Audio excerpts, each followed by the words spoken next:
আসসালামু আলাইকুম। বাংলাদেশ উন্মুক্ত বিশ্ববিদ্যালয় পরিচালিত বিএ-বিএসএস পরীক্ষার বোর্ড চ্যালেঞ্জের রেজাল্ট প্রকাশিত হয়েছে। অর্থাৎ বিএ-বিএসএস এক্সাম 2025-এর যে রেজাল্ট প্রকাশিত হয়েছে, সেই রেজাল্টে অনেকেরই ফেল আসছিল, তো অনেকেই বোর্ড চ্যালেঞ্জ করেছেন। তো সেই বোর্ড চ্যালেঞ্জের রেজাল্টই প্রকাশিত হয়েছে। বাংলাদেশ উন্মুক্ত বিশ্ববিদ্যালয় কর্তৃপক্ষ প্রকাশিত করেছে। তো অনেকেরই রেজাল্ট চেঞ্জ হয়েছে এবং অনেকেরটা চেঞ্জ হয়নি। অর্থাৎ যাদের বোর্ড চ্যালেঞ্জের মাধ্যমে যাদের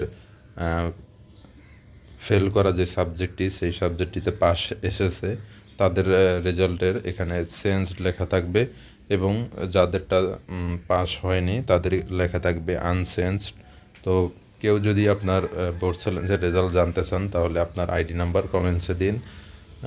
তাহলে আপনাকে জানিয়ে দেওয়া হবে যে আপনার রেজাল্ট চেঞ্জ হয়েছে কি না, অথবা আপনি আপনার রেজাল্ট চেক করলেও বুঝতে পারবেন যে আপনার সেই নির্দিষ্ট সাবজেক্টটিতে পরিবর্তন হয়েছে কি না। তো যাদের রেজাল্ট চেঞ্জ হয়নি, মানে পাস আসেনি, তাদের জন্য পূর্ণ পরীক্ষার আবেদনের সময় দেওয়া হয়েছে। তারা পূর্ণ পরীক্ষার জন্য আবেদন করতে পারবেন। আর যারা পূর্ণ পরীক্ষার আবেদন করেছেন তাদের কোনো সমস্যা নেই। এবং যাদের পাস এসেছে তাদের আর এই সাবজেক্টে পরীক্ষা দিতে হবে না। অর্থাৎ যাদের চেঞ্জ হয়েছে তাদের আর কোনো পরীক্ষা দিতে হবে না এই সাবজেক্টে। তো এই ছিল বিএ-বিএসএস বোর্ড চ্যালেঞ্জের রেজাল্টের আপডেট নোটিশটি। এছাড়াও কারো কোনো বিষয়ে জানা থাকলে অবশ্যই কমেন্ট বক্সে জানাতে পারেন। আল্লাহ হাফেজ।